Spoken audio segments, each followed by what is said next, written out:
রাজধানীতে পৃথক দুটি অভিযানে ভেজাল মদ ও উৎপাদনকারী চক্র ও নতুন প্রজন্মের উচ্চ ক্ষমতা সম্পন্ন অপ্রচলিত মাদক কুশের একটি আধুনিক ল্যাবরেটরি উদ্ঘাটন করেছে মাদকদ্রব্য নিয়ন্ত্রণ অধিদপ্তর। অভিযানে বিপুল পরিমাণ অবৈধ মাদক উৎপাদন উপকরণ উদ্ধার সহ একাধিক ব্যক্তিকে গ্রেপ্তার করা হয়েছে।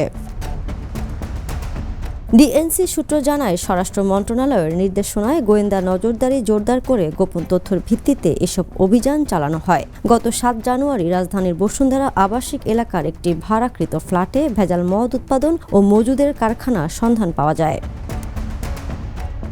অভিযানে বিদেশি মদ ৭৯ বোতল, ১৬৬ ক্যান বিয়ার ও ১৩২ লিটার ভেজাল মদের কেমিক্যাল উদ্ধার করা হয়। এ ঘটনায় ২ জন সহ মোট ৩ জনকে গ্রেপ্তার করে মাদকদ্রব্য নিয়ন্ত্রণ আইন ২০১৮ সাল অনুযায়ী মামলা করা হয়েছে। কর্মকর্তারা জানান, অবৈধভাবে আনা মদের সঙ্গে রাসায়নিক মিশিয়ে বিদেশি ব্র্যান্ডের আদলে বাজারজাত করা হতো, যা মারাত্মক স্বাস্থ্য ঝুঁকির কারণ।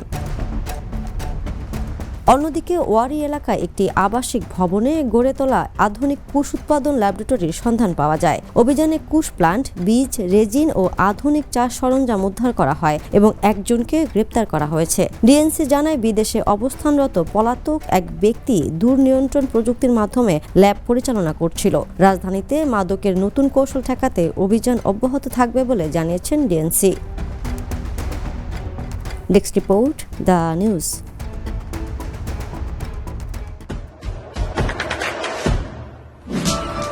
দেশে দেশে সবার সাথে দ্য নিউজ।